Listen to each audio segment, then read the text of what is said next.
अब बता दीजिए क्या ये ऑडिबल?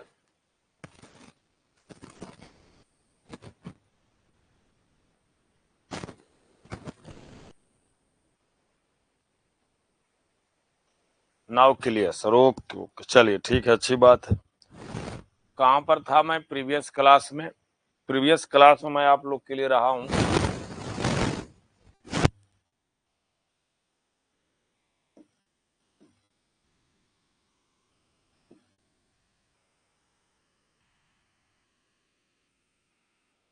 प्रीवियस क्लास की यदि मैं बात करता हूँ आपको, जरा बात समझिए। मैं आपको सिस्टम बस की बात कर रहा था, है ना, कि सिस्टम बस क्या है।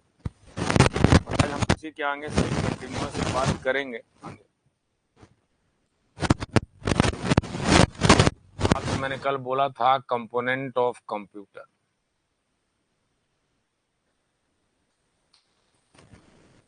Component of computer, component of computer पर मैंने हम डिस्कस कर लिया था कंपोनेंट ऑफ सीपीयू। सीपीयू जरा बात देखिए, क्योंकि यहाँ से कुछ छोटे छोटे आपके एग्जाम में डिफिनीशंस पूछे जाते हैं, इसलिए इस बात को मैंने स्टडी करना था। यहाँ से कंपोनेंट ऑफ सीपीयू की बात करूं तो कंपोनेंट ऑफ सीपीयू पर यदि मैंने बोला था कि हमारे पास 3 पार्ट होता है, जैसा कि आप जानते हैं रजिस्टर क्या होता है, रजिस्टर। रजिस्टर के बाद आप बोलेंगे कि हाँ sir arithmetic logic unit, arithmetic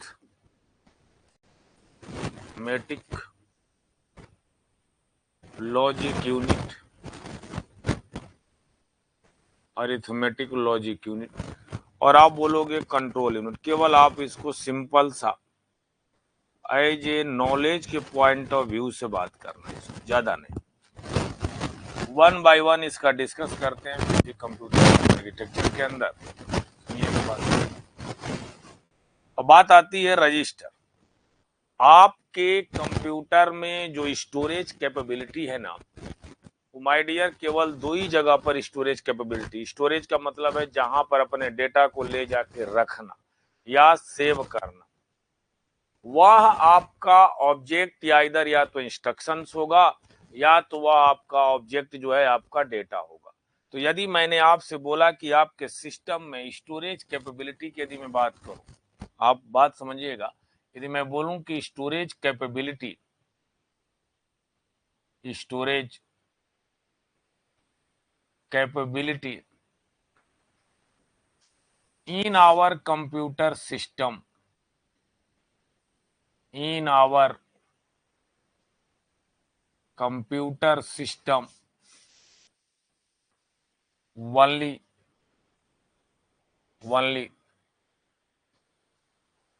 2 positions, केवल 2 ही जगह पर आपके लिए स्टोरेज कैपेबिलिटी होती है, 2 पोजीशंस। पहला आप बोलोगे रजिस्टर और सेकंड बोलोगे मेमोरी।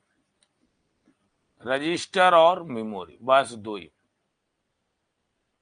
रजिस्टर और मेमोरी। इस बात को आप समझना, 2 ही जगह पर स्टोरेज कैपेबिलिटी होती है। यह आपका लार्ज डेटा स्टोर करती है, जैसे रजिस्टर होता है। टेम्पोररी डेटा स्टोरेज होता है, टेम्पोररी डेटा स्टोरेज होता है, टेम्पोररी डेटा स्टोरेज। और मेमोरी आपके लिए लार्ज डेटा स्टोरेज होती है, लार्ज डेटा स्टोरेज। यहां पर जो डेटा स्टोर्ड होता है वह या तो बाइट में होगा या तो वर्ड में होगा। इस बात को आप समझना, या तो बाइट में होगा या तो वर्ड में डेटा स्टोर किया जाता है ना। सर एक बात आपसे जानना था, यदि आपके पास यदि सेंट्रल प्रोसेसिंग यूनिट है, सीपीयू है, जरा बात सुनिएगा, क्योंकि सीपीयू एक इलेक्ट्रॉनिक्स डिवाइस है मेरे ला। सीपीयू एक हमारी इलेक्ट्रॉनिक्स डिवाइस है और वेरी फास्ट डिवाइस है। और यहां पर आपके लिए मेमोरी होता है। सीपीयू ऑलवेज कांटेक्ट करता है मेमोरी से, सीपीयू ऑलवेज कांटेक्ट करता है मेमोरी से, लेकिन सीपीयू क्योंकि जो हमारे पास जो मेमोरी है वह मेमोरी की स्पीड हमारे सीपीयू से बहुत कम होती है। इनके स्पीड को कम करने के लिए, मतलब मिसमैच ज्यादा न हो, तो हम बीच में अप्लाई कर देते हैं कैश मेमोरी को, हम अप्लाई कर देते हैं कैश मेमोरी को, और इनके बीच में हम कनेक्शन एस्टेब्लिश कर देते हैं। देन यहाँ पर जो डेटा ट्रांसफर होता है वह डेटा ट्रांसफर होता है ब्लॉक के रूप में। जो यहाँ के बीच में जो डेटा ट्रांसफर होता है वो डेटा ट्रांसफर होता है बाइट या वर्ड के बीच। सर आप ऐसा क्यों बना रहे हो, मैं बता रहा हूँ ये वर्ड मैं क्यों बना रहा हूँ। हाँ ये फर्स्ट स्लाइड है बेटा, चलिए आप इसको लिख लीजिए एक बार, आप सभी लोग इस बात को यहां तक लिख लीजिए, इस बात को आप सभी लोग लिख लो जो मैंने यहां तक पढ़ाया है आपको। आज मैंने आपसे बता रहा हूं कंपोनेंट ऑफ सीपीयू में हम रजिस्टर की बात करेंगे, और कोई बात नहीं अभी फिलहाल जो चालू है कंपोनेंट ऑफ सीपीयू में हम प्रॉपर डिस्कस करेंगे रजिस्टर। और रजिस्टर मैंने आपसे बताया स्टोरेज कैपेबिलिटी केवल दो ही जगह पर होती है, एक रजिस्टर और मेमोरी के पास, और कहीं पर नहीं होता। बट जो सीपीयू रजिस्टर होता है वो सीपीयू पर इनबिल्ड होता है, इस बात के लिए लिखा। चले अब बात करते हैं कि सर आपने ये तो बोला इसका एक स्ट्रक्चर होता है। सर ये स्ट्रक्चर जरा बात समझिएगा, ये स्ट्रक्चर होगा जिसको आप बोलते हो मेमोरी हेरारिकल स्ट्रक्चर। जरा बात सुनना, यहाँ पर जो सबसे टॉप पोजीशंस पर होता है वो टॉप पोजीशंस पर आपने कहीं ना कहीं पढ़ भी रखा होगा, इस टॉप पोजीशंस पर ही आपके पास होता है रजिस्टर, इसी टॉप पोजीशंस पर ही होता है आपका रजिस्टर, और इसके सिर पर बैठा होता है सीपीयू, सेंट्रल प्रोसेसिंग यूनिट। इस बात को आप याद रखना, इसके टॉप पोजीशंस पर सीपीयू होता है और इसके सिर पर होगा रजिस्टर, मतलब रजिस्टर पर फील्ड होता है रजिस्टर, बात को याद रखना। और इसके बाद आपके पास आती है कैश मेमोरी। यहां पर यदि मैंने बोला तो इसके बाद जो कोई मेमोरी आती है वह आती है कैश मेमोरी, और यह कैश मेमोरी आपके लिए स्टैटिक रैम होती है, इसको बोला जाता है यस रैम। यस रैम का मतलब स्टैटिक रैंडम एक्सेस मेमोरी। कैसी होती है ये, इसको मैं बोलता हूं static random access memory, static random access memory. इस बात को समझना, स्टैटिक रैंडम एक्सेस मेमोरी ये होता है स्टैटिक रैंडम एक्सेस मेमोरी। उसके बाद आपकी जो मेमोरी होती है उसको हम बोलते हैं मेन मेमोरी। यहां पर जो मेमोरी होती है उसको हम बोलते हैं मेन मेमोरी, मेन मेमोरी। ये मेन मेमोरी बताती है, ये आपकी डी रैम होती है। कैसी रैम होती है, इसको बोलते हैं D RAM, dynamic random access memory. Sir इसको बोलते हैं dynamic random access memory, dynamic dynamic dynamic random access memory. इस बात को आप समझना, यहां पर होता है dynamic and random access memory. आपका इसके बाद जो मेमोरी होती है उसको हम बोलते हैं मैग्नेटिक डिस्क। हम इसको बोलते हैं यहां पर मेरे लाल मैग्नेटिक डिस्क, मैग्नेटिक डिस्क।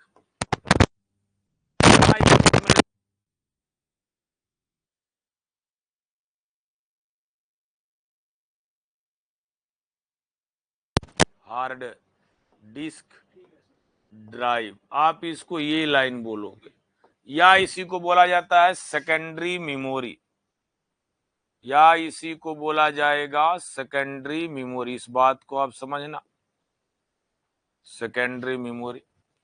आपका यहां पर जो लास्ट मेमोरी होती है उसको हम बोलते हैं मैग्नेटिक टेप, मैग्नेटिक टेप। और ये मैग्नेटिक टेप हमारे पास होता है, इसको बोलते हो आप टर्सरी मेमोरी, टर्सरी मेमोरी।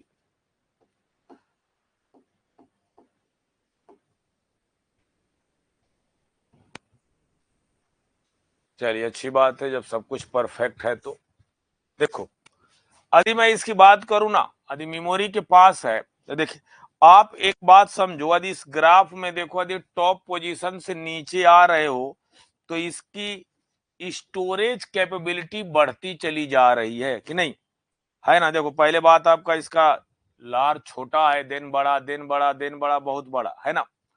तो मैं बोलता हूं कि जो स्टोरेज कैपेबिलिटी है, अर्थात आप इसको बोलोगे साइज, क्या बोलोगे इसको, साइज।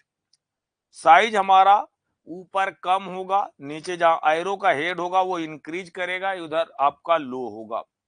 यदि मैं बोलूं कि आपका कॉस्ट जो है, वह कॉस्ट जो है सबसे ऊपर हाई होता है, एक बात समझना, कॉस्ट सबसे हाई होता है, इस बात को समझना, कॉस्ट सबसे हाई होगा।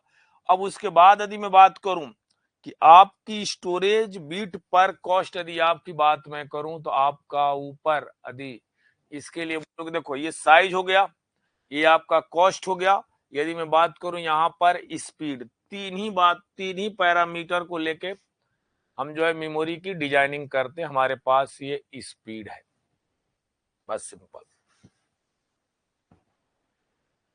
तो हमारा जो मोटिव था, हमारा जो बात आपसे करना था, आपने इस बात को समझ लिया कि सर हमारे पास रजिस्टर की पोजीशंस कहां पर सीपीयू के पास होती है, तो सीपीयू के पास में ही रजिस्टर साथ में लगा होता है उसके मदरबोर्ड पर।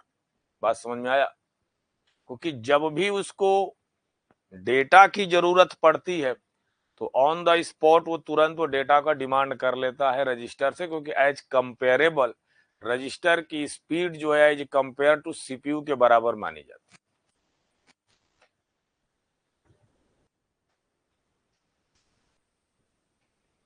याद रखना, एरो आपका नीचे है, ये एरो नीचे है, ये एरो ऊपर है, ये एरो आपका ऊपर है, सिंपल।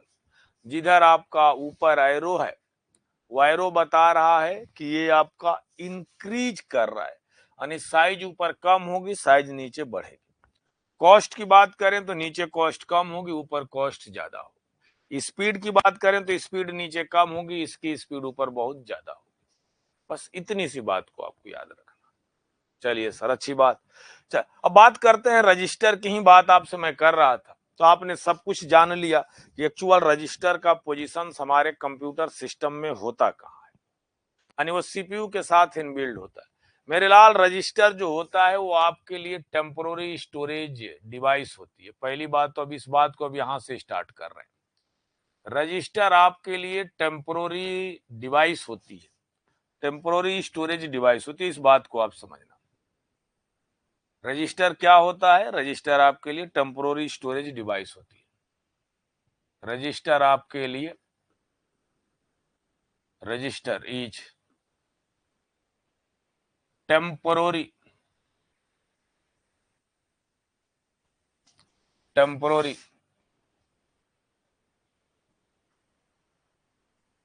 स्टोरेज डिवाइस होती है। आप लिख सकते हो कि register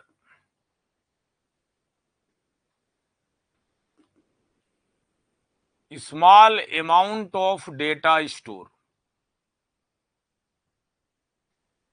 small amount of data store in the form of, in the form of,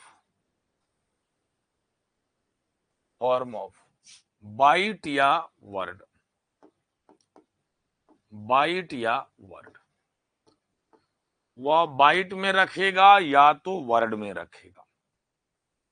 जानते हैं आप लोग, रजिस्टर जो है वो फ्लिप फ्लॉप से मिलकर बना होता है, रजिस्टर आपका फ्लिप फ्लॉप से मिलकर बना होता है, डिजिटल लॉजिक डिजाइन का पार्ट है।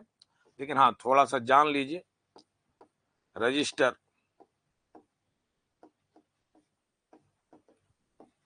Create with the help of cascading,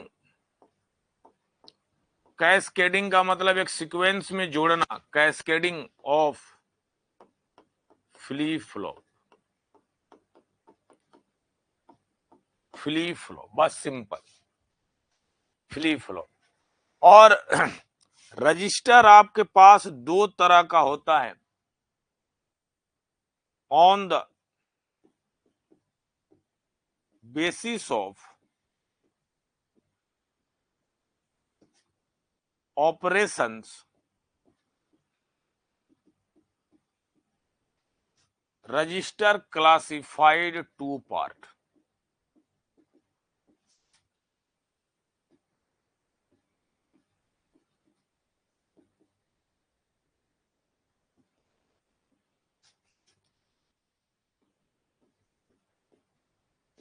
register classified to parts, कौन कौन सा? कल मैंने आपको थोड़ा सा हिंट भी दिया था। एक होता है general purpose register, general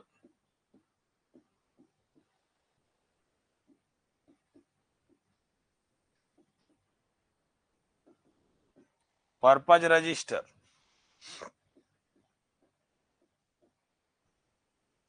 second होता है स्पेशल पर्पज रजिस्टर।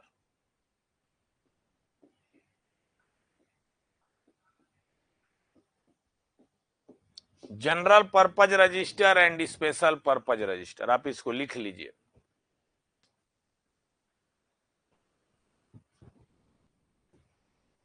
आप एक बार इसको लिख लीजिए और देन बताइए।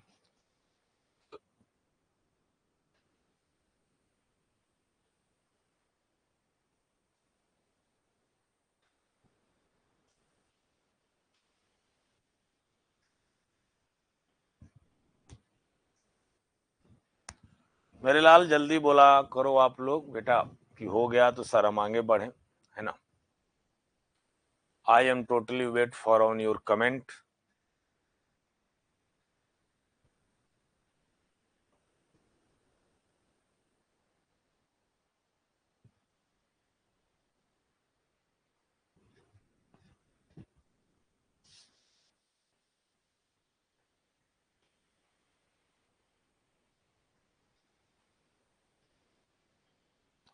दीपक रवानी, हाँ एकदम करेक्ट है, बात सही बोले हो।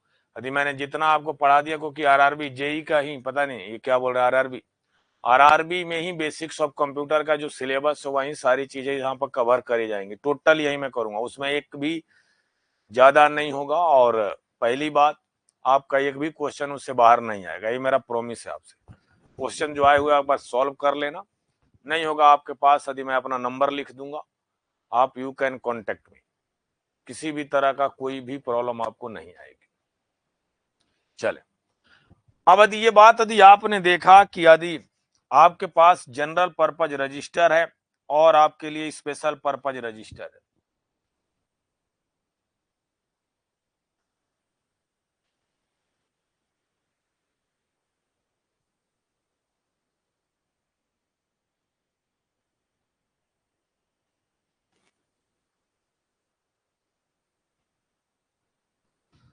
ओके। मैंने आपसे कल भी बोला था,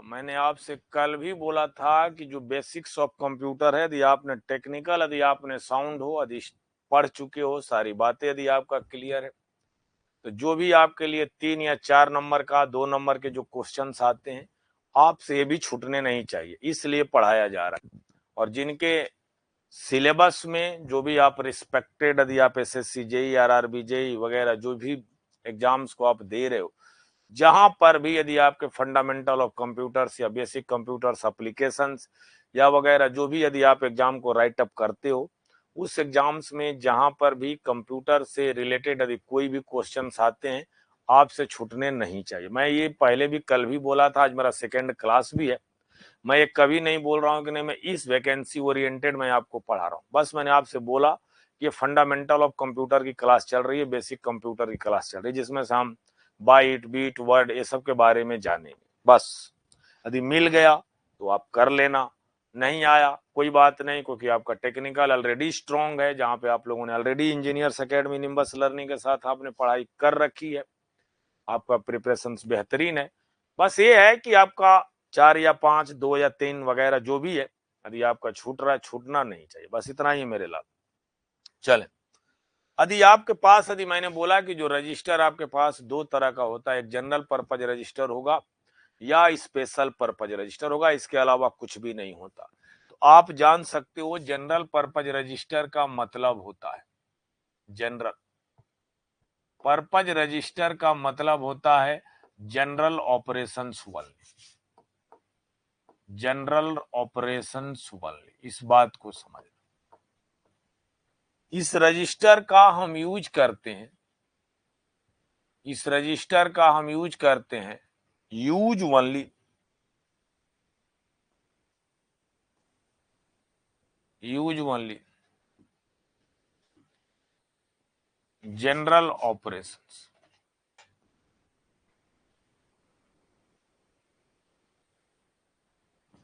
यूज ओनली जनरल ऑपरेशंस, बस सिंपल। यदि मान लीजिए कि suppose in our computer system,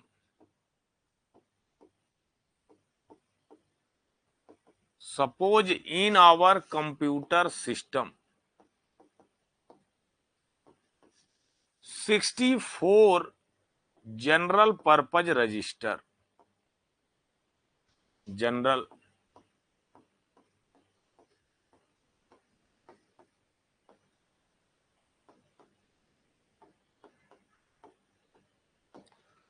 (64 general purpose register है। तो पूछा है how many bit, how many bit to required to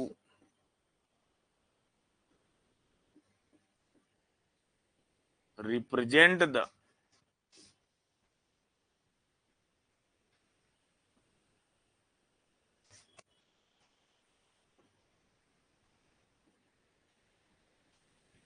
general purpose register.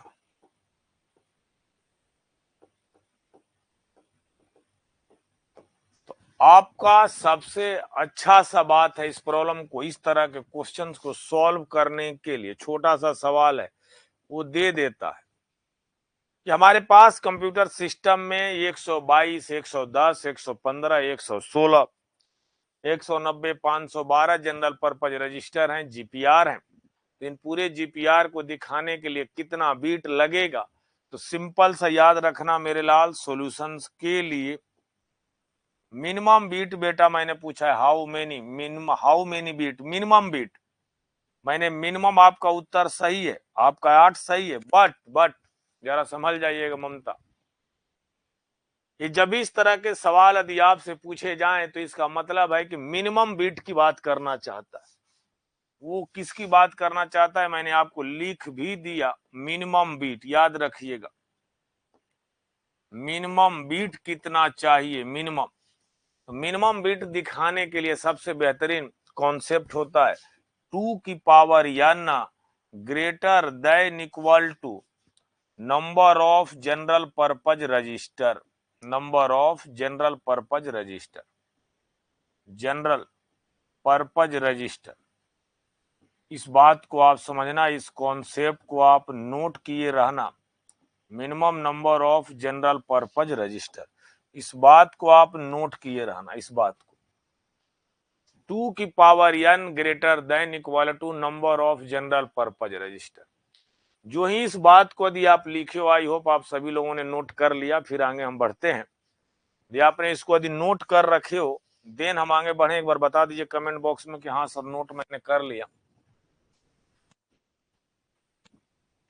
हाँ, जनरल ऑपरेशंस का मतलब ये होता है कि जैसे कि आप इस तरह से रियल लाइफ में समझो, आप रियल लाइफ में समझो। जैसे कि यदि आप अपने घर में बैठे हो, आपके बड़े भाई बहन कहीं पर एक अधिकारी हैं, गवर्नमेंट जॉब में अच्छी पोस्ट पर हैं, बहुत अच्छे पोस्ट पर हैं, घर में उनका बड़ा सम्मान है, मतलब किसी फैमिली या किसी बैकग्राउंड का कमेंट मैं नहीं कर रहा हूँ, आपको एज ए रियल स्किनरियो में जोड़ने की बात कर रहा हूँ मैं। रियल स्किनरियो में जो हमारे रोजमर्रा की लाइफ में जो हम देखते हैं, और आप उस चीज को आप भी फेस कर रहे होगे क्योंकि आप एज ए कम्पिटिटिव स्टूडेंट हो।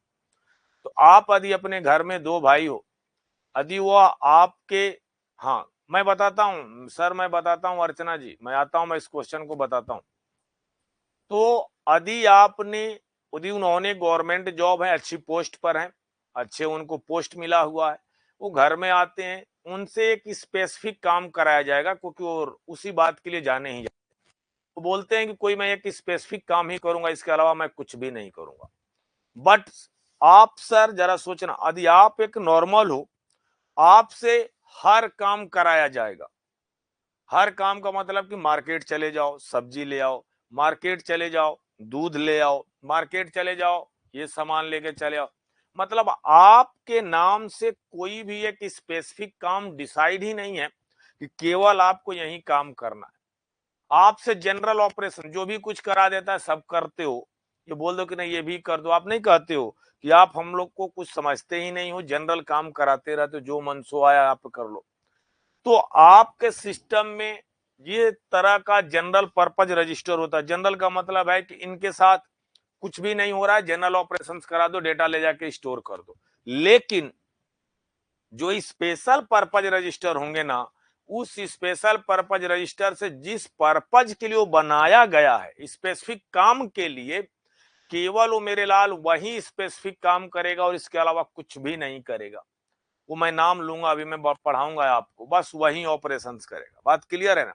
अब आपका क्वेश्चन था सर इसका उत्तर कितना होगा, जो ही यदि आपने 2 की पावर n, जो ही यदि आपने 2 की power n my dear greater than equal to, जही यहां पर 64 लिखे हो ना, 2 की power n greater than equal to 64, आप एक बात बताओ, मिनिमम कितना भी n की वैल्यू रखोगे कि सही हो जाएगा? 1 रखोगे। जो ही 2 की पावर 1 रखोगे ग्रेटर देन 64, अर्थात 2 ग्रेटर देन 64, ये आपके लिए फॉल्स हुआ, ये फॉल्स हुआ सर। मिनिमम चलते हैं सर, 2 की पावर 2 ग्रेटर देन 64 रखा, अर्थात 4 ग्रेटर देन 64 रखा, ये भी आपके लिए फॉल्स हुआ सर। हाँ सही बात है सर। 2 की पावर 3 ग्रेटर देन 64 रखा, तो 8 ग्रेटर देन 64 हुआ, ये भी आपके लिए फॉल्स हुआ सर। और मैं बात करूं कि 2 की पावर 4 ग्रेटर देन 64 रखा, तो आपके लिए 16 ग्रेटर देन 64 होगा, ये भी आपके लिए फॉल्स होगा सर। जो ही यदि आपने 2 की पावर 5 ग्रेटर देन 64 रखा, आपके लिए 32 ग्रेटर देन 64 रखा, तो भी आपके लिए ये फॉल्स ही होगा मेरे ला। जो ही 2 की पावर 6 ग्रेटर देन 64 रखा, यानी 64 ग्रेटर देन 64, जो ही यदि इक्वल टू कंडीशंस होल्ड हुआ, ये आपके लिए ट्रू हुआ।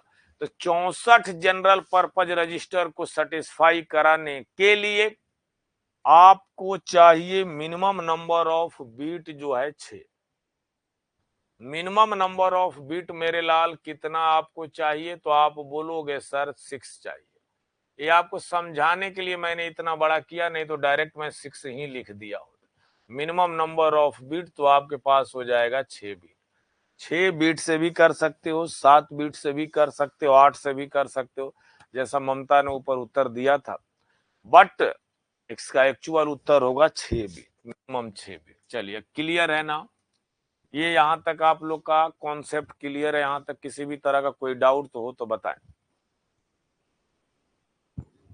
अब बात करते हैं स्पेशल पर्पज रजिस्टर, क्योंकि आज आपका architecture of computers and various data representations की टॉपिक चल रही है, तो केवल बस इंट्रोडक्टरी पार्ट समझ लीजिए यहां पर, देखिएगा।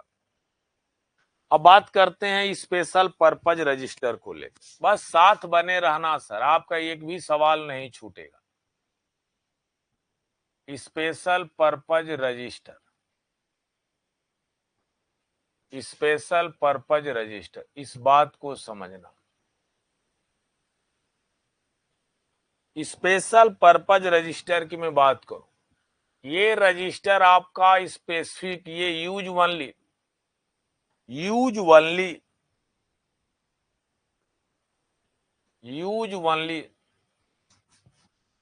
Specific operations, use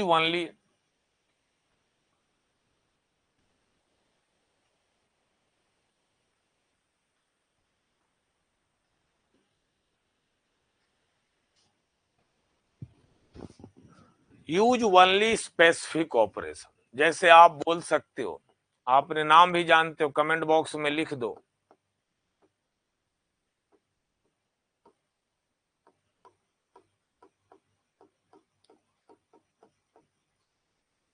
program counter, जिसको आप बोलते हो पीसी।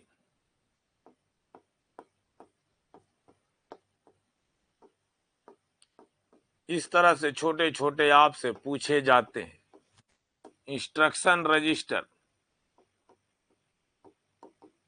जिसको आप बोलते हो IR,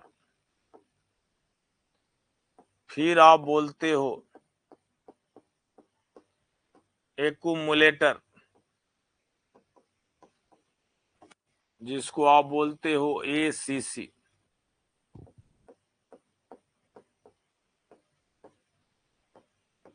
memory address register, memory address register, या इसको नॉर्मल बोला जाता है एड्रेस रजिस्टर।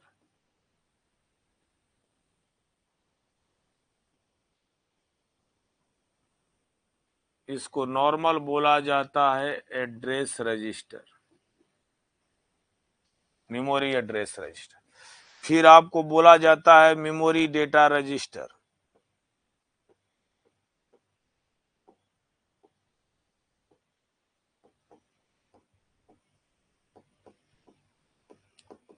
या इसी को बोला जाता है मेमोरी बफर रजिस्टर।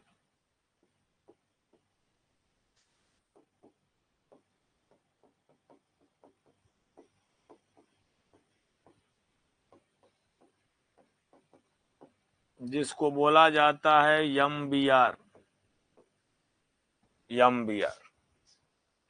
ये और भी तरह के रजिस्टर हैं, स्टैक पॉइंटर है, इंडेक्स रजिस्टर है वगैरह, लेकिन नहीं, आपके as a basic fundamental computer applications के लिए इतने रजिस्टर के बारे में यदि आपने जान लिया बस पर्याप्त है, इसके अलावा नहीं सर। क्योंकि वह मैं कुछ नहीं पढ़ाने वाला जो आउट ऑफ कंटेक्स्ट है, जो आपके पेपर में आरआरबी हो चाहे एसएससी, जो भी आपके पास एग्जाम्स में सवाल एक दो आते हैं, वह इस तरह से बेसिक सवाल सी आते हैं, बड़े नहीं सवाल आते, क्योंकि जनरली यहीं से क्वेश्चन इनके पूछे जाते हैं। मैं प्रोबेबली, मैं नहीं कह रहा हूं कि यहीं आएगा ही, क्योंकि एक हमारा जो प्रीवियस जो क्वेश्चन है। अब सुनिएगा प्रोग्राम काउंटर क्या, इस बात को नोट कर लीजिए, वन बाय वन नोट कर लीजिए, देन हम आगे बढ़ते हैं और बात करते हैं प्रोग्राम काउंटर। इस बात को आप नोट कर लो और प्रोग्राम काउंटर हेडिंग डाल लो। प्रोग्राम काउंटर क्या बोलना चाहता, यदि मैं प्रोग्राम काउंटर की यदि मैं बात करूं यदि आपसे,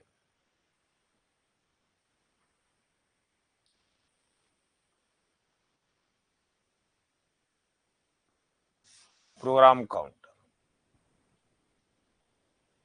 जिसको आप पीसी बोलते हो, पीसी।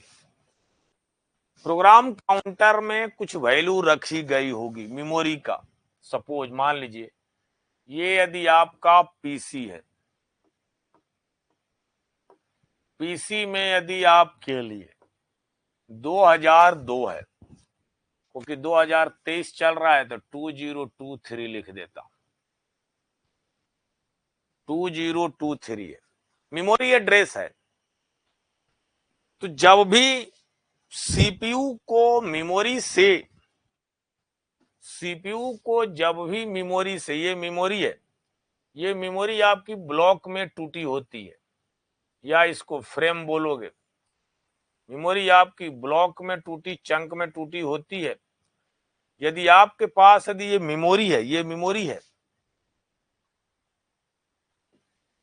या मेमोरी है, तो यदि यहां पर कहीं पर भी 2023 होगा इस ब्लॉक में मेमोरी का,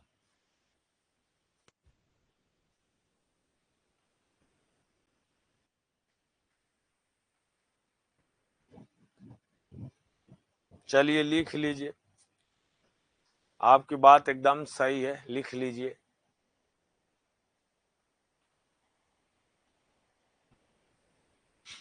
कुछ बच्चों का बेटा आ जाता है ना, मैसेज आ जाता है कि नहीं सर डन, तो मैं आगे बढ़ जाता हूं। ऐसा कुछ भी मेरा इंटेंशन नहीं है, आप लिख लो।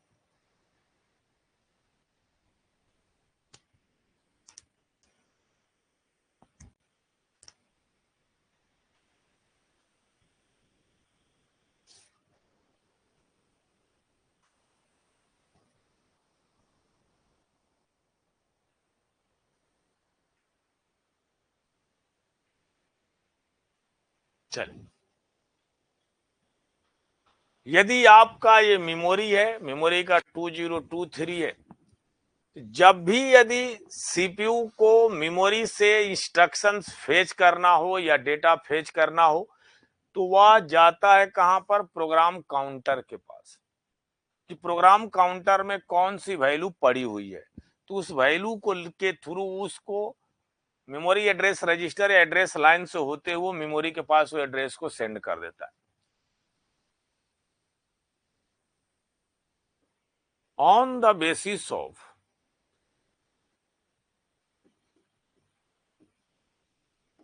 on the basis of value of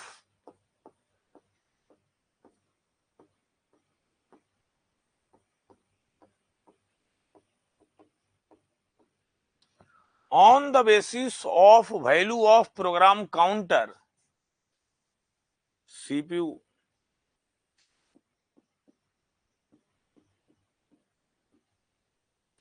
fetched the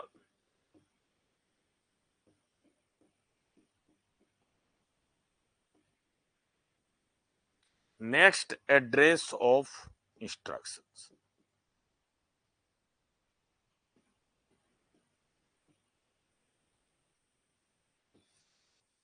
CPU fetched the next address instruction.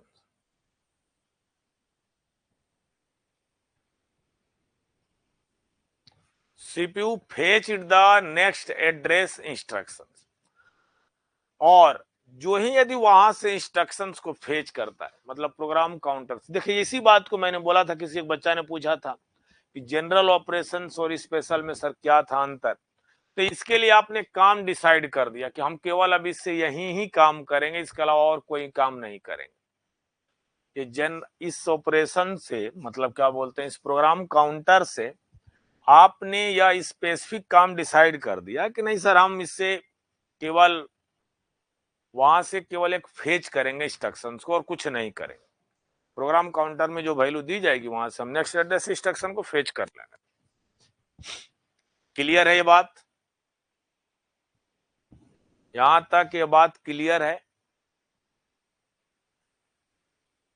चल, यदि यह क्लियर है आपने, इसीलिए मैं बार बार पूछता भी हूं ना कि हाँ सर लिख लिए हो क्या है।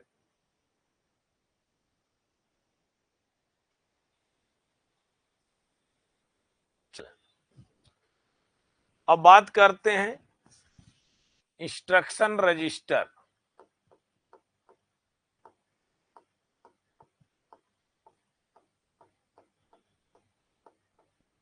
इंस्ट्रक्शन रजिस्टर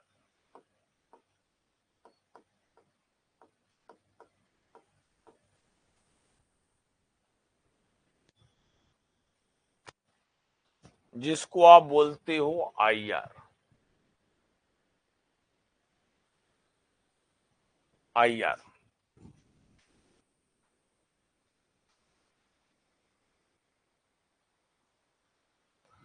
नहीं नहीं, आप नहीं समझ रहे हो। ये नेक्स्ट एड्रेस ऑफ इंस्ट्रक्शंस का मतलब, बोलने का मतलब ये होता है कि आपकी अर्चना में बात समझ रहा हूं, आप जो बोलना चाहते हो, जब भी ये प्रोग्राम काउंटर की वैल्यू जब यहां से फेच होती है 2023 से, तो यहाँ पर मेरे लाल मैं क्योंकि अंदर जाना नहीं चाह रहा था क्योंकि आपसे आउट ऑफ कॉन्टेक्स्ट चला जाएगा। पीसी प्लस स्टेप साइज होता है बेटा। ये थोड़े मेरे हाथ बंधे हुए हैं आपके सब्जेक्ट के ओरिएंटेड। ये स्टेप साइज होता है, वो डिपेंड करता, इसी को बोलते हैं नेक्स्ट एड्रेस। इसी को हम बोलते हैं नेक्स्ट एड्रेस। तो नेक्स्ट एड्रेस का मतलब है कि ये तो प्रोग्राम काउंटर की वैल्यू अपडेट हो चुकी होगी फेच होने के बाद 2023 के बाद। इसमें जो वैल्यू अब आ जाती है वो अगले इंस्ट्रक्शंस की वैल्यू हम ला के रख लेते हैं। तो इसीलिए इसको बोला ही जाता है कि जो प्रोग्राम काउंटर में वैल्यू होती है वो नेक्स्ट एड्रेस की होती है, लेकिन फेचिंग जो है, जो वैल्यू प्रोग्राम काउंटर में बैठी होती है उसी पर ही होती है। ये स्टेप साइज आपका डिपेंड करता है लेंथ ऑफ इंस्ट्रक्शंस पर।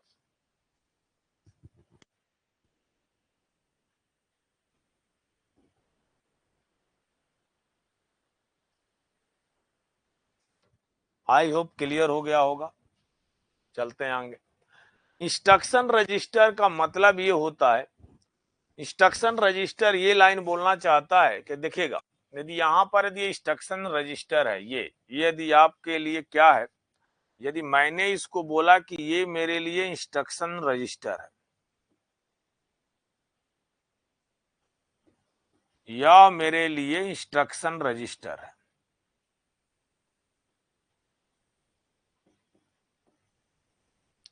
यदि ये मेरे लिए यदि इंस्ट्रक्शन रजिस्टर्स है, तो जब भी यदि आपके पास मेमोरी है, ये यदि मेमोरी है, ये मेमोरी है, ये यदि मेमोरी है, इस मेमोरी से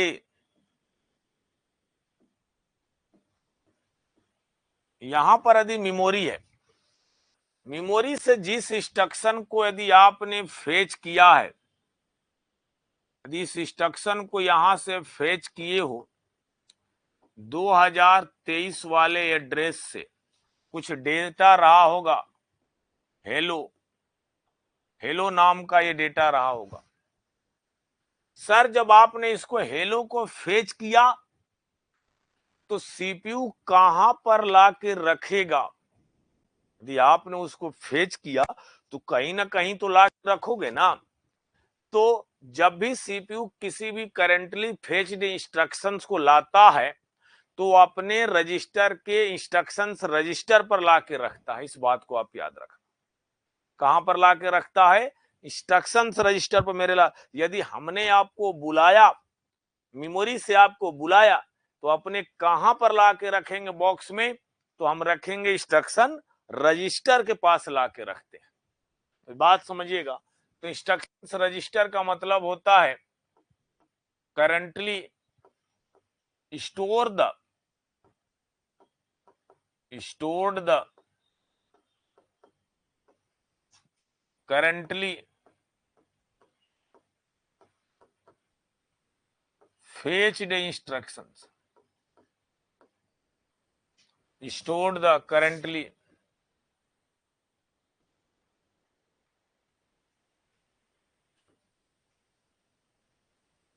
fetched instructions, जो आपने करंटली फेच किया है।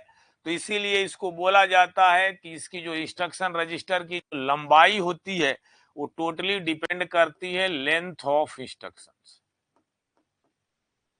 ये टोटली डिपेंड करती है लेंथ ऑफ इंस्ट्रक्शंस। जरा बात समझिएगा, ये टोटली डिपेंड करेगी लेंथ ऑफ इंस्ट्रक्शन।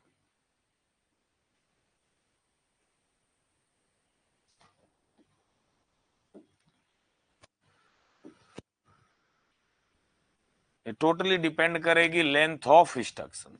और इसके बीच में दो पार्ट होता है, एक को बोलते हो ऑपकोड और एक को बोलते हो एड्रेस ऑफ ऑपरेंड।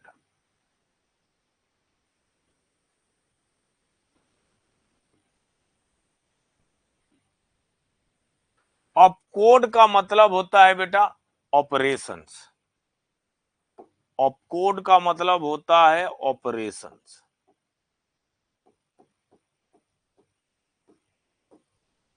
ऑपकोड का मतलब होता है ऑपरेशन।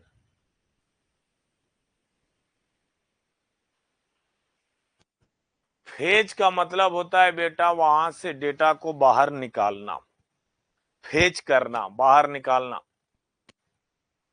हाँ,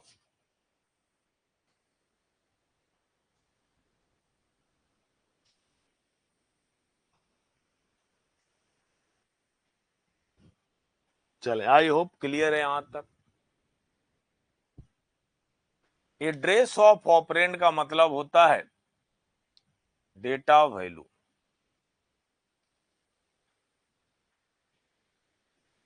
डेटा वैल्यू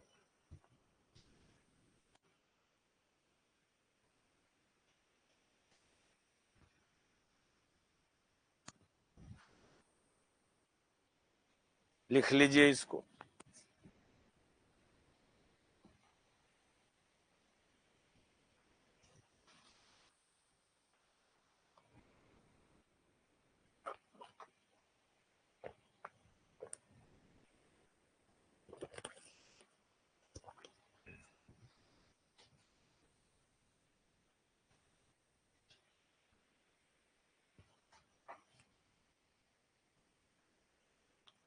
इंस्ट्रक्शन रजिस्टर बेटा एक होता है अर्चना, हर कंप्यूटर सिस्टम में इंस्ट्रक्शन रजिस्टर एक ही होता है।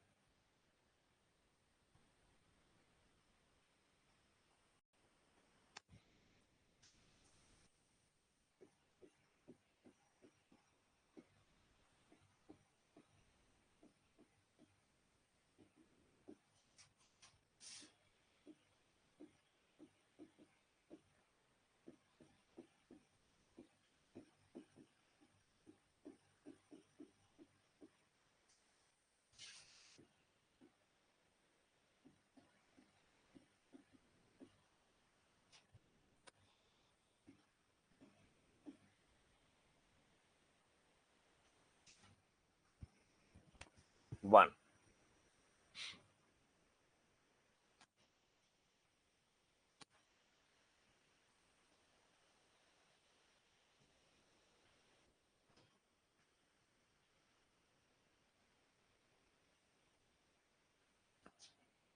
चलें,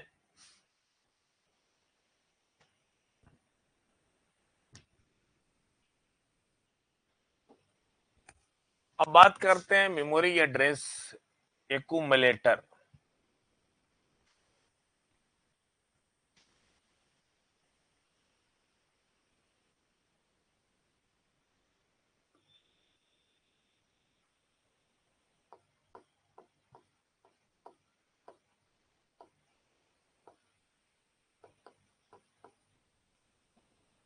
एक्यूमुलेटर,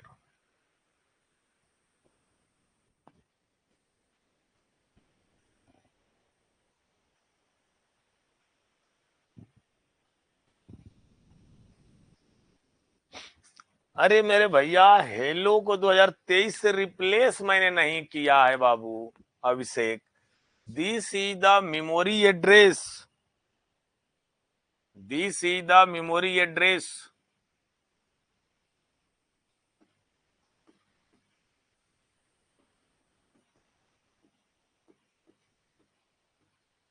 यह आपका मेमोरी एड्रेस है। तो ये 2023 का ये लोकेशंस पर मेमोरी ब्लॉक लोकेशंस के अंदर हेलो पड़ा हुआ है। तो प्रोग्राम काउंटर में वैल्यू 2023 होगी, वो अलग बात है कि वो बाइनरी में लिखा गया होगा 2023। तो जब वो वैल्यू यहां पर आएगी तो यहां से फेच होगा, क्योंकि कंट्रोल लाइन पर आपका रीड नाम का सिग्नल आया होगा। कंट्रोल लाइन पर आपका रीड नाम का सिग्नल आया होगा। चल, और कोई डाउट अभिषेक? और भी किसी भी तरह का, किसी को कोई भी डाउट इस बच्चे की तरह?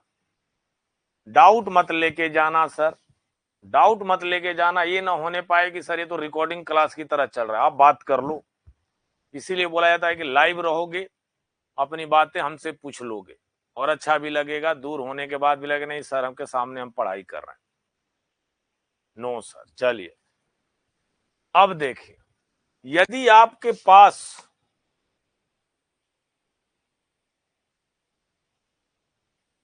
यदि ये मेरे लिए ALU है,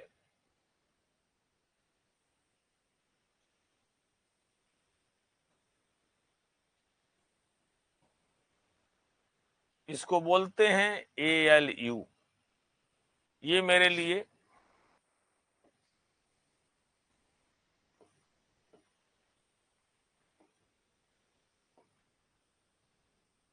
या मेरे लिए ALU है। अरिथमेटिक लॉजिक यूनिट, आता हूं बेटा, आता हूं, बताता हूं आपने रीड और राइट का मतलब क्या होता है, बताता हूं। अरिथमेटिक लॉजिक यूनिट है, मैं क्योंकि उसी बात पर आने वाला हूं, उसको मैं समझा दूंगा, क्योंकि मेमोरी एड्रेस रजिस्टर है और क्या बोलते हैं आपको, जरा बात समझिएगा। यदि आपने कोई भी बाइनरी ऑपरेशंस का सिग्नल्स यदि इधर से आता है, यदि यहां से कोई भी बाइनरी ऑपरेशंस का सिग्नल्स आता है, जैसे मान लीजिए यदि आपके पास आया होगा एडिशंस, यहां पर एडिशंस आया होगा R2 कॉमा R3, यहां पर आया R2 कॉमा R3, ऐड का मतलब है एडिशन।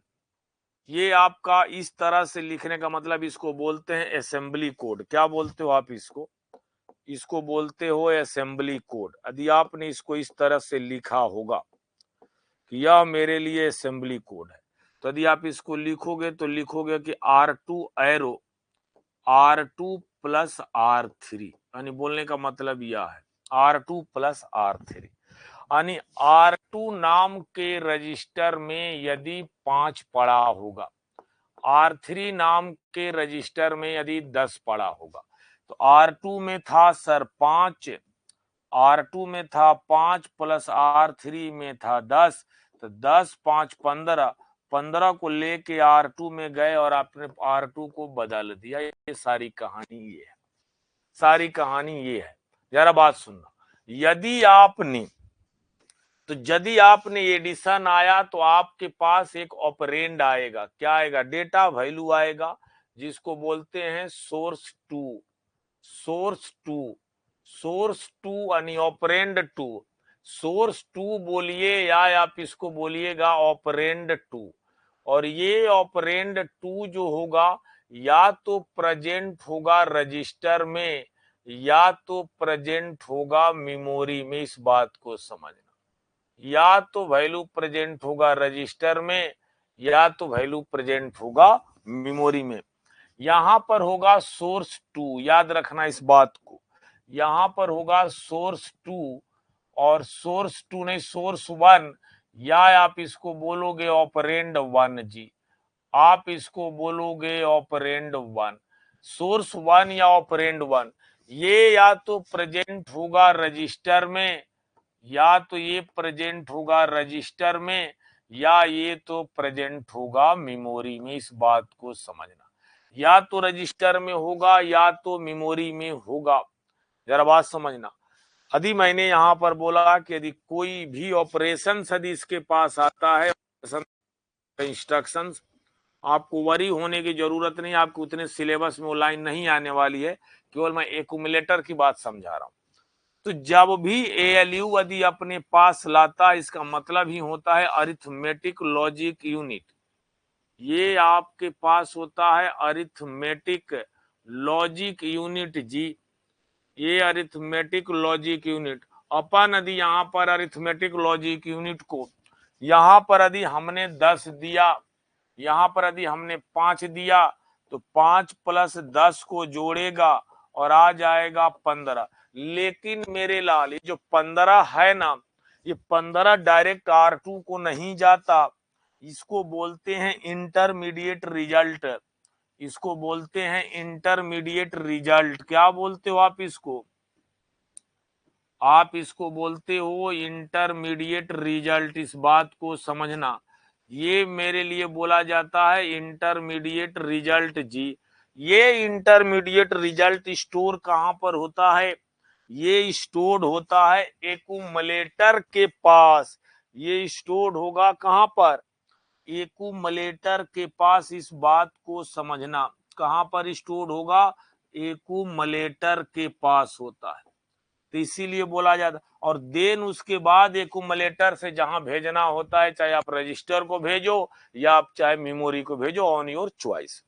तो एक्यूमुलेटर का मतलब होता है stored the intermediate result after operations of the ALU, after operations of the ALU। तो यहां पर छोटी सी बात को लिख सकते हैं, अपनी बात को यहीं पर कंक्लूड करेंगे। कंक्लूड हमारा ये है, accumulator stored the accumulator stored the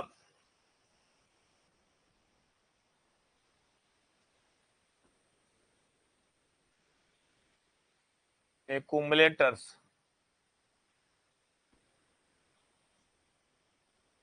stored the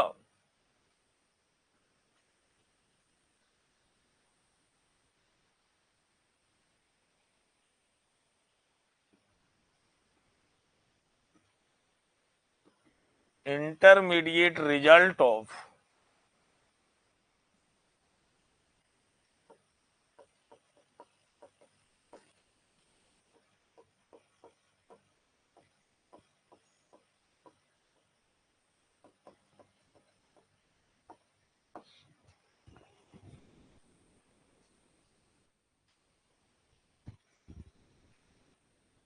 देखो, यदि आप डिजाइनिंग कर रहे हो, यदि एक्यूमुलेटर बेस्ड मशीन डिजाइनिंग करोगे ना, तो एक ऑपरेंड एक्यूमुलेटर में भी रखा जाता है। ऐसा बात नहीं है कि केवल रिजल्ट ही रखेगा, आपका एक्यूमुलेटर आपका यहां पर भी होगा, तो एक ऑपरेंड भी वो रखता है। यदि आपकी मशीन ही डिजाइनिंग एक्यूमुलेटर बेस्ड डिजाइनिंग हुई होगी, वो आपका डीप है, उधर नहीं जाना, उधर हमको जाना भी नहीं चाहते, उसका कोई मतलब भी नहीं है, क्योंकि आपका बेसिक फंडामेंटल है।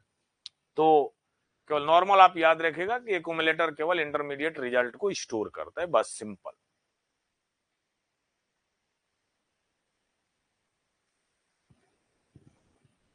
अर्चना, मैं आता हूं। जूही, किस बात को बेटा आप रिपीट करने को बोल रहे हो? एक बार लिख दो कि नहीं सर, कौन सी बात को रिपीट कराना चाह रहे हो आप हमसे, किस बात को रिपीट करना, ये बोलो। या आपका जो डाउट था वो क्लियर हो गया? जो आपका डाउट यदि आप पूछने वाले थे, हो सकता है क्लियर हो गया हो।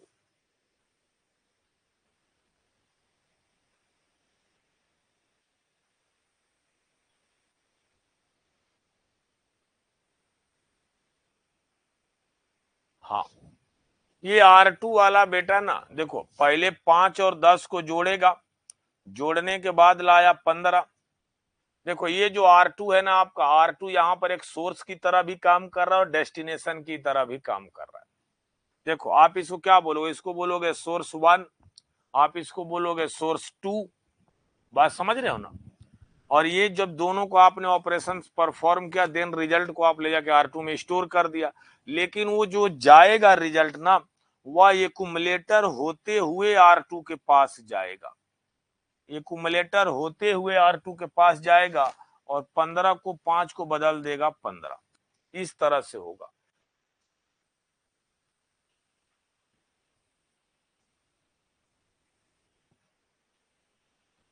क्लास टाइमिंग क्या बेटा? क्लास टाइमिंग मेरे लाल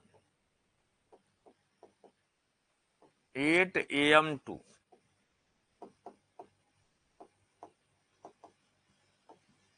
9:30 AM, बेसिक्स ऑफ कंप्यूटर आपका है।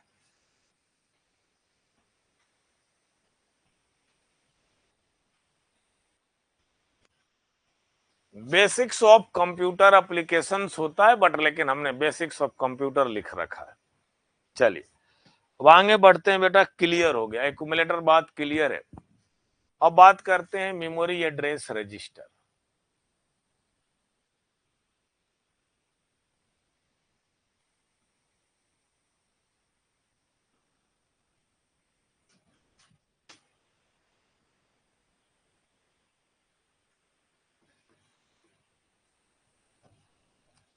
मेमोरी एड्रेस रजिस्टर बोलो या एक नॉर्मल सा आप इसको बोलो एड्रेस रजिस्टर। अर्चना, अब आपका यहाँ पर डाउट क्लियर हो जाएगा, जो आपने रीड की बात बोल रहे हो ना, अब यहाँ पर आपका क्लियर हो जाएगा। इसीलिए आपका उस क्वेश्चन का जवाब मैं नहीं दे रहा था। तो ये मत सोचना आप लोग कि सर से मैंने पूछा तो जवाब भी नहीं दिया और बोलते हैं कि क्वेश्चन पूछा करो जवाब देना है। कब क्या हो जा रहा है पता नहीं चल रहा है। अरे नहीं बेटा, बस पेशेंस रखो ना, पता इसलिए नहीं चलेगा। बताओ कौन से ब्रांच से हो, पहले ये बताओ, ब्रांच बताओ क्या है आपका। सिविल है, मैकेनिकल है? इंटरमीडिएट रिजल्ट बोले तो क्या होगा, जैसे कहने का मतलब ना कि यदि आपको जितेंद्र, यदि आपको मुझे यदि 5,000 रुपये ट्रांसफर करने हैं, मतलब देने हैं, कैश देने हैं, अब इस तरह से समझना, मनी को लेकर मैं कोई ट्रांसफर नहीं करने वाला हूं, तो हमने आपको डायरेक्ट नहीं दिया, हमने पहले एक बीच में रखा, वो आदमी आपको ले जाके देगा, वो आदमी आपको ले जाके देगा। जैसे देखो, ये एएलयू से रिजल्ट R2 के पास आना चाहिए था, बट एएलयू के साथ डायरेक्ट R2 नहीं जाएगा, एएलयू पहले एक्यूमुलेटर को देगा, एक्यूमुलेटर से R2 के पास जाएगा। तो इसी रिजल्ट को बोलते हैं इंटरमीडिएट रिजल्ट, बिटवीन में जाएगा। अरे नहीं भैया, कंक्रीट में कैसे समझाएंगे यार आप? इसका मतलब आप ये बताना चाहते हो कि आप सिविल वाले हो। अब समझ में आ गया। कंप्यूटर को कंक्रीट में थोड़े ना ले जाएंगे, खराब हो जाएगा बेटा, समझ रहे हो? चलो, नहीं इसलिए नहीं पूछा ब्रांच, ब्रांच इसलिए क्योंकि थोड़ा सा आपको इसके लिए थोड़ा सा सोचना होगा। सोचने की कोई बात नहीं, जितना मैं बता दे रहा इतना बस आप सोच लेना। आ जाओ ध्यान से। अब जरा बात समझो कि यदि यहां पर ये आपके लिए यदि मेमोरी है, अब यहां पर समझना कि ये यदि आपके लिए मेमोरी है, ये मेमोरी है, इस मेमोरी पर कोई ब्लॉक एड्रेस है, ब्लॉक एड्रेस का मतलब है 1002, और यहां पर यदि आपने लिखा है हाय, हाय नाम वर्ड लिखा है, सिंपल, तो जब भी प्रोग्राम काउंटर में जो वैल्यू होगी, प्रोग्राम काउंटर के अंदर जो वैल्यू पड़ी होगी, वो पड़ी मान लो 1002, 1002। तो जरा बात समझिएगा, आपको कल मैंने बताया था कि यहां पर एक सिस्टम बस होगा, और सिस्टम बस में 3 वायर होता है जिसको बोलते हो एड्रेस लाइन। एक सिस्टम बस में वायर होगा जिसको बोलते हो डेटा लाइंस। क्या बोलते हो? Data lines.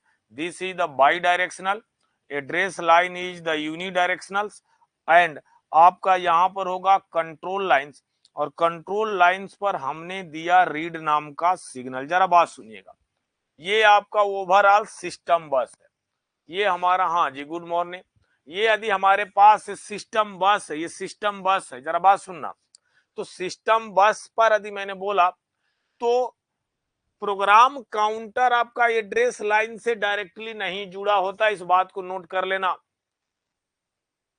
ये चलेगा बेटा 9:30 बजे तक, ये बात को नोट कर लेना, प्रोग्राम काउंटर डायरेक्टली नहीं जुड़ा होता एड्रेस लाइन से, एड्रेस लाइन से जुड़ा होता है memory address register, memory address register जुड़ा होता है, इस बात को आप याद रखना, यहां से डायरेक्टली इसमें जुड़ा होता है memory address register, program counter से जुड़ा होता है मेमोरी एड्रेस रजिस्टर। तो जब प्रोग्राम काउंटर की वैल्यू यदि 1002 है, तो यही 1002 चली आएगी मेमोरी एड्रेस रजिस्टर के पास, 1002 यहाँ चली आएगी, और ये 1002 चला जाएगा एड्रेस लाइंस के पास, 1002। जब यह 1002 इस मेमोरी के पास आया, तो आने के पास जो है मेमोरी क्या करेगी कि कंट्रोल लाइन पर देखेगी किस तरह का सिग्नल आया है, रीड आया है कि राइट आया है। रीड मतलब होता है रीड ऑपरेशन, रीड ऑपरेशन का मतलब होता है कि मेमोरी से डेटा उठा के लाना, सीपीयू के पास रखना। राइट का मतलब होता है कि सीपीयू से ले जाके मेमोरी के अंदर स्टोर करना। आप सुनना, रीड का मतलब होता है कि आप वहां से डेटा को बाहर लाना, मेमोरी से डेटा को बाहर लाना। राइट का मतलब होता है डेटा को ले जाकर मेमोरी में राइट करना, स्टोर करना। अब यही सिंपल है अर्चना, या सभी लोगों से मैंने यही लाइनों को, बच्चा ने पूछा तो यहाँ पर रीड, ये रीड ऑपरेशन है, जरा बात समझना। तो सीपीयू पहली बात तो इसको टेस्ट करेगा कि 1002 हमारा वैलिड है, हाँ सही है। कंट्रोल लाइन पर क्या है, रीड नाम का सिग्नल है, समझ जाएगा कि सीपीयू हमारे इस लोकेशन से डेटा की डिमांड कर रहा है, तो डेटा लाइंस पर वह हाई नाम को पोस्ट करके भेज देगा सर, आगे भेज देगा, इस बात को समझ। तो मेमोरी एड्रेस रजिस्टर क्या है, memory address register carry the address, memory address register, memory address register, memory address register आपके सामने दिख रहा है, ये memory address register, memory address register MAR carry the address,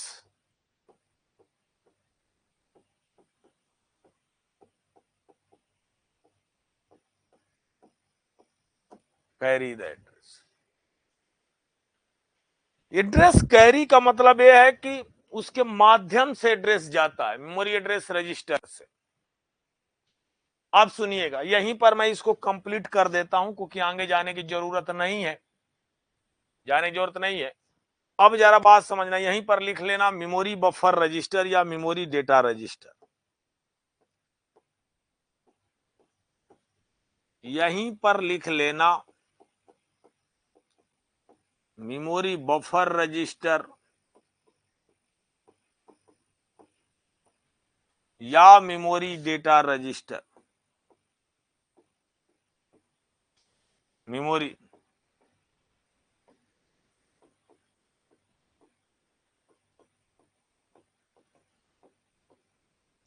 memory buffer register या memory data register, memory buffer register या memory data register. बेटा एक बात को समझना, जो ही यदि आपने यहां से इस डेटा को लाए हो, यहां पर हाई वर्ड आया ना सर, ला के हम रखते कहां, यही मेमोरी से डेटा को लाते हो तो वह डेटा लाइंस जुड़ी होती है मेमोरी बफर रजिस्टर से, वह जुड़ी होती है मेमोरी बफर रजिस्टर से, मेमोरी बफर रजिस्टर से।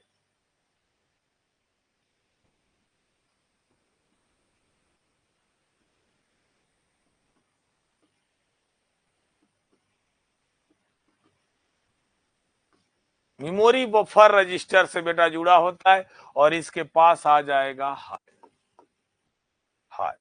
हाँ, अब मेमोरी बफर रजिस्टर से आप जो है जहां पर भी ले जाके डेटा को आप रखो, तो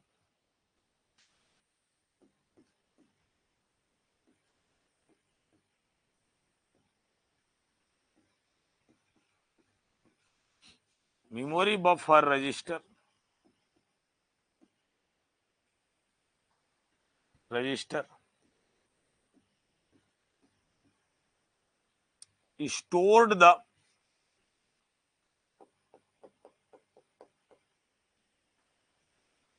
firstly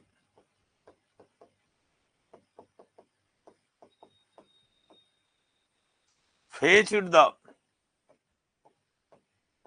object, जो ही यदि आप फेच्ड करोगे, अरे मेरे भैया मेमोरी बफर को ही तो बता रहा हूं ना, जो ही भैया सुनो, बात सुनो, इधर आओ, देखो ध्यान से सुनो। यदि आपका ये मैं मेमोरी हूं, ये मेरा मेमोरी है, यदि आपका रिक्वेस्टिंग यदि मेरे पास आई है तो जो ही मेमोरी से डेटा यदि आप डेटा लाइंस पर डालोगे, जब भी डेटा डाला जाता है डेटा लाइंस पर ही डाला जाता है, इस बात को समझना। डेटा कहां पर डाला जाएगा, डेटा लाइंस पर ही डाला जाएगा। तो जब यदि आपने डेटा लाइंस पर डेटा को डाला तो डेटा लाइन से होते हुए जब पहली बार जहां स्टोर होगा जाके वो एमबीआर के पास होता है, मेमोरी बफर रजिस्टर के पास, और एमबीआर के बाद ही कहीं जाएगा जहां पर भी भेजना होगा आपको। जिस तरह से यदि आपको कोई भी दिमाग में बैठाइए पहली बात को, यदि आपका एड्रेस लाइंस जुड़ी होती है मेमोरी एड्रेस रजिस्टर से, डेटा लाइंस जुड़ी होती है मेमोरी बफर रजिस्टर से। पहली बात दिमाग में बैठाओ इस बात को। आपके कंप्यूटर फिनोमिनल वर्ड में एड्रेस लाइंस जुड़ी होती है मेमोरी एड्रेस रजिस्टर से, इस बात को रिश्ता रखो। यहां पर मेमोरी एड्रेस रजिस्टर जुड़ी होती है एड्रेस लाइन से और डेटा लाइंस जुड़ी होती है मेमोरी बफर रजिस्टर से। पहली बात तो इस दिमाग में इसको डालो। हाँ सर मेरे पास आ गया, समझ में आ गया।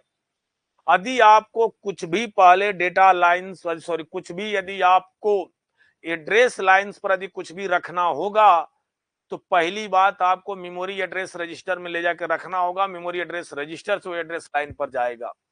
यदि आपको डेटा लाइंस पर यदि कुछ भी रखना होगा रीड के लिए या राइट के लिए, आप you can any one operation either read या राइट, क्योंकि यही दो ऑपरेशन आप परफॉर्म कराओगे, या तो रीड कराओगे या तो राइट कराओगे, इसके अलावा कुछ भी नहीं कराओगे। तो डेटा लाइंस पर यदि रखने वाले होगे तो आप मेमोरी बफर रजिस्टर में ले जाके रखोगे, बस सिंपल। यहां तक बताओ समझ में आया कि नहीं आप सभी लोगों को? यहां तक आप लोगों को समझ में आया कि नहीं? किसी भी तरह का कोई भी डाउट हो, जब तक मैंने कल और आज तक पढ़ाया, आज हमारा basic the architecture of computer आज हमारा मेरे लाल कंप्लीट होता है। आर्किटेक्चर ऑफ कंप्यूटर कंप्लीट होता है। किसी भी तरह का कोई भी डाउट हो यू कैन आस्क मी। उसके बाद हम अगली टॉपिक स्टार्ट करेंगे, केवल हम उसका इंट्रोडक्टरी पार्ट आज दूंगा, कल उसके बारे में हम डिटेल बात करें। तो नई हेडिंग है, डाल लीजिए, various data representations in our computer system. हमारे पास जो नई टॉपिक है आपके लिए various data representations. Various data representations, जरा बात समझना, various data representations, various data representations.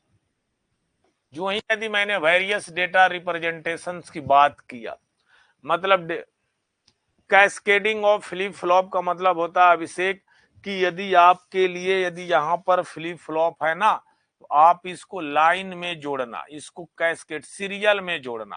Cascading का मतलब होता है सीरियल में जोड़ना। कैस्केडिंग का मतलब होता है बेटा सीरियल में जोड़ना, one by one one by one, one by one one by one आपको सीरियल में जोड़ना है, बस सिंपल सा मतलब।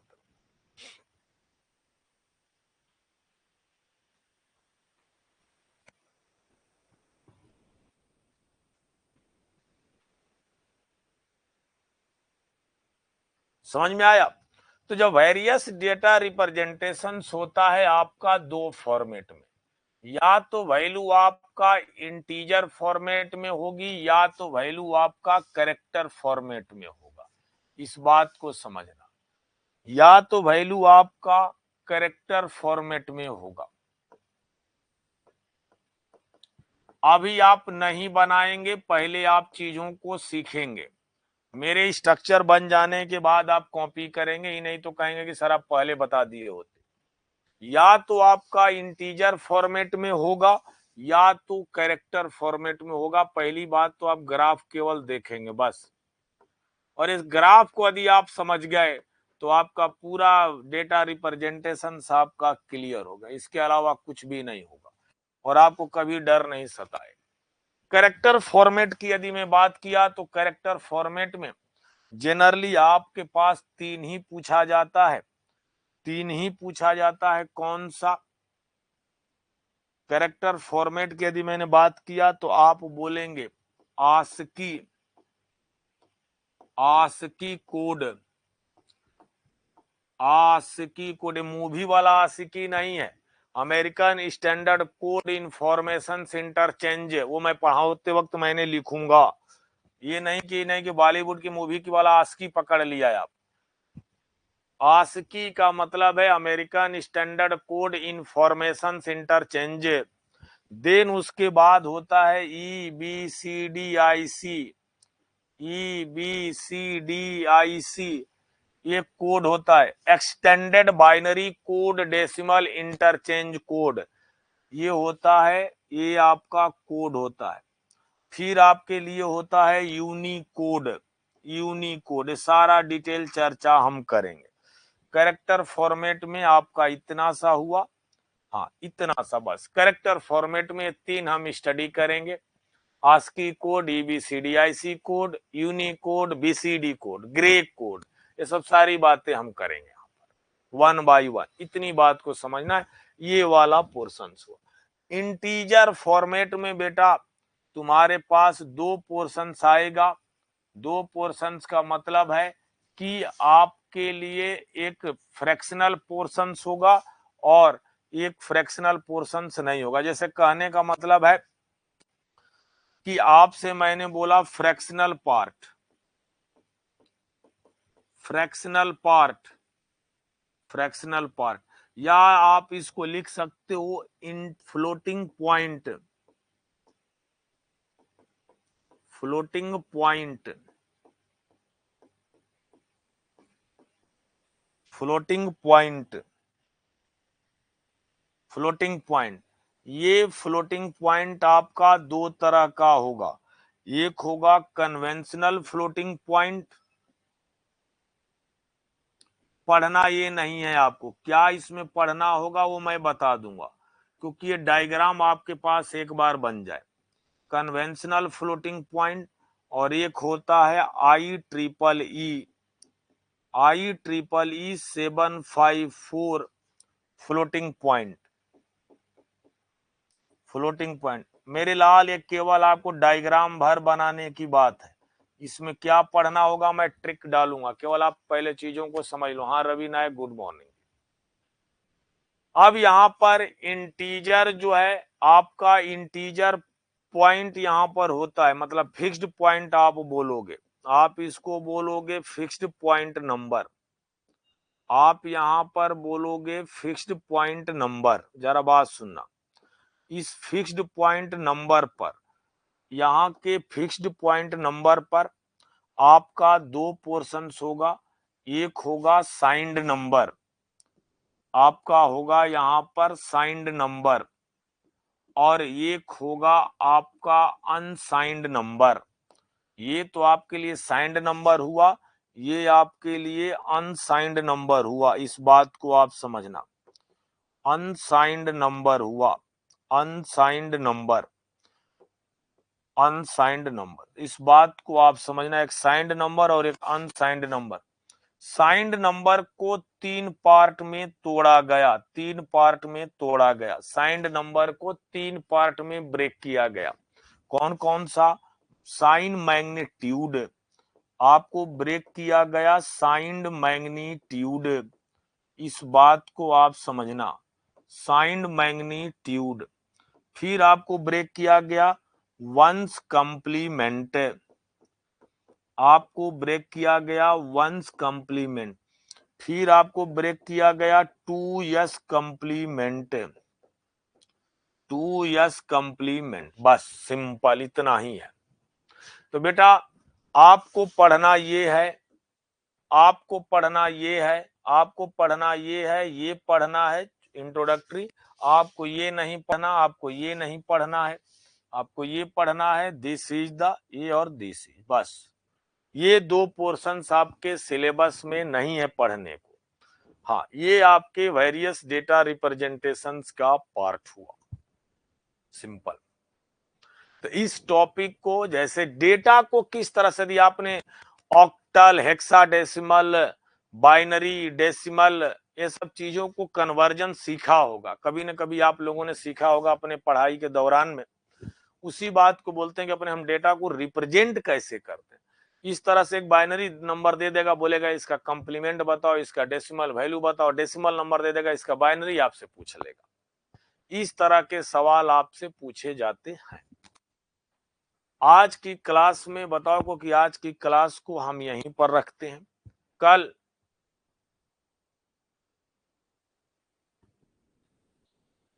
सर नहीं कुछ समझे, बताइए यार जितेंद्र, क्या नहीं समझे, बोलो बेटा।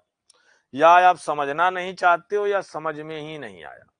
हाँ, डिजिटल में अर्चना, दिस इज द राइट। क्या नहीं समझे बताएंगे, क्योंकि ऐसे लिखेंगे मैसेज तो कैसे तो चलेगा मेरे लाल। बताओ नहीं समझे, वहीं मैं समझाऊं आपको, बताओ। कोशिश करूंगा आपको बेहतरीन तरीके से बताने के लिए, बोलिए।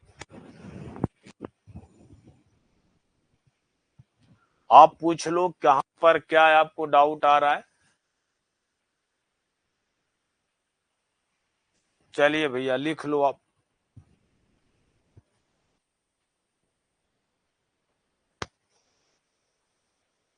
हाँ वो मैं पढ़ाऊंगा सर, अभी मैं पढ़ाऊंगा, अभी तो टॉपिक स्टार्ट किया हूं ना। ये मैं टॉपिक स्टार्ट किया हूं। हाँ, ये कल मैं डिटेल इसका स्टडी करूंगा। ये इसका स्टडी कल मैं इसको स्टार्ट करूंगा, वेरियस डेटा रिप्रेजेंटेशंस का। नहीं, ये वाला डायग्राम खाली बस बना लो। इस डायग्राम को वन बाय वन, इस पर कल चर्चा चलेगी, one by one, one by one कल इस पर बात करेंगे जितेंद्र। ये तो केवल आपका ये फ्लो चार्ट था जाते जाते, क्योंकि क्लास कंप्लीट थी, क्योंकि स्लॉट आप टाइम, पहली बात तो आप लोग नोट कर लो, 8 से 9:30 की टाइमिंग है। तो कल मैं यहीं से अब स्टार्ट करूंगा इस क्लास को कल। आज हमारा 7 टॉपिक में पहली टॉपिक कंप्लीट हो गई, the architecture of the computer. और हमारी अगली जो टॉपिक है वो वेरियस डेटा रिप्रेजेंटेशन आगे स्टार्ट हो गई। बस इतना सा है सर। फिक्स्ड पॉइंट के नीचे मैंने बेटा लिखा है अनसाइंड नंबर, या मैंने लिखा है अनसाइंड नंबर। नहीं, वो एमसीक्यू मैं कराऊंगा, वो एमसीक्यू मैं कराऊंगा, बात आपकी सही है। एमसीक्यू मैं कराऊंगा, एक साथ ही कराऊंगा वन बाय वन, एक दो टॉपिक होने दो, उसके बाद मैं आपको एमसीक्यू में कराऊंगा। चलिए, आज अपनी क्लास को यहीं पर रखते हैं, कल मिलते हैं अच्छे तरीके से। टाइमिंग बेटा सभी लोग नोट कर लो, जो भी आप लोग अपने ग्रुप में एक्टिव हो। ग्रुप का मतलब है कि अब यहाँ तो पेड बैच है ना ये, क्योंकि ये पर चल रहा है, तो आप लोग अपने में ग्रुप भी तो बनाए होंगे। चलिए, thank you, all the best. कल मुलाकात करते हैं अच्छे तरीके से।